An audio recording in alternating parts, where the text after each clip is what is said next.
My name is Kaylee Choate. I'm one of the players here at Harrison. I play the mellophone, so just a little bit of an introduction to this instrument. This is probably the closest thing we're going to get to an alto voice for the brass. It's a mixture between French horn and trumpet, basically the marching French horn. So if you do play French horn in your concert band, you're probably going to switch to this for marching band. All of the fingerings are the same as the trumpet, which makes it a lot easy if you play French horn and trumpet, which I do. So we're just gonna go ahead and do a little bit of an introduction, and we're gonna go ahead and go over some of our beginning warm-ups, so that way you guys can get a head start. Biggest part of mellophone is to just, I'd say, use probably more of a trumpet embouchure with that. What that entails is just, especially with French horn, we tend to have a bit of a tighter embouchure. You probably loosen that up a little bit. I would ask your band director probably for a little bit more information on how to adjust that.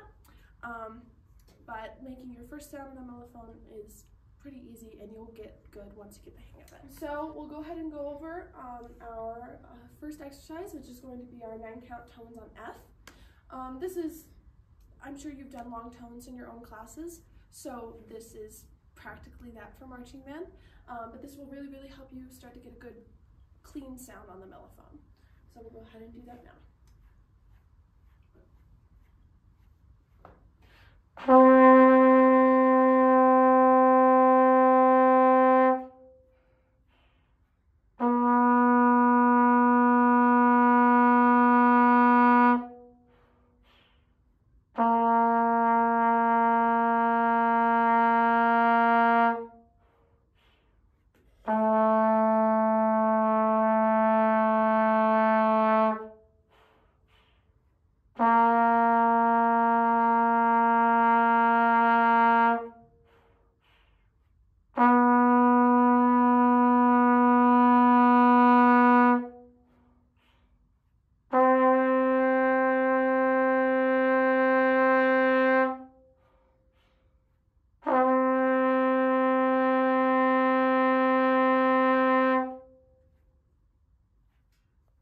So that was 9-count tones on F. Did skip the last note just because generally that'll depend on when we play that. But a big portion of why we do long tones is to really focus on getting that good clean sound and balancing with the rest of the ensemble. Long tones, even though they're boring, are one of the most important basics of music, and it's why we do them in marching band, is so that way we can get these basics down.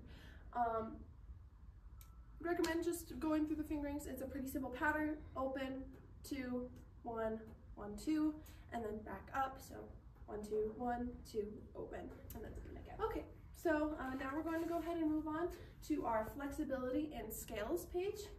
I'm going to go ahead and play flexibility exercise 1, and then after that I'll go ahead and play flexibility exercise 2. Our flexibility exercises are mainly used to help us get used to moving air. A big part of flexibility exercise 1 is that we want, as brass players, we want to make sure that our lower note is louder than our higher note, because I'm sure you've been explained about how higher notes travel faster than lower notes. So big part of that is just make sure you're moving enough air to push all the way down to that lower note.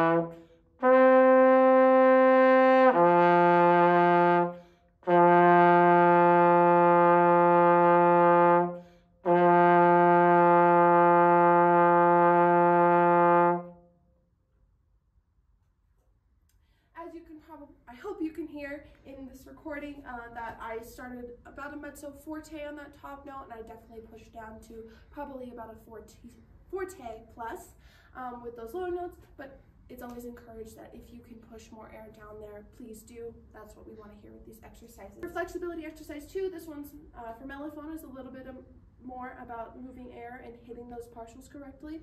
As a French horn player, if you are one, you probably know how hard some of those partials are to hit sometimes. I'd say it's probably easier to hit those with the mellophone, but the flexibility exercise too is what's going to help you with that. So go ahead and play that now.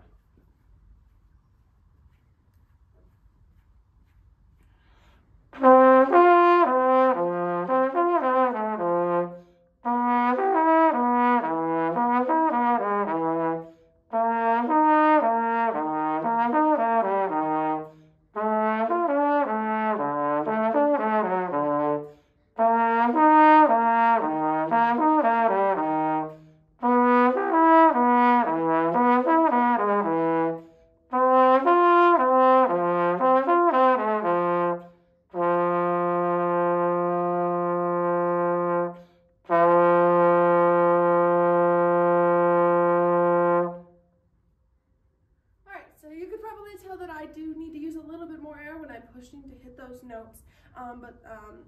Our drone notes at the end, which is for us is a low C, that's really just to help us find the center pitch again and get our notes to be clean and even. So go ahead, and if you're watching this video, hopefully before the season has started, practice these a bit.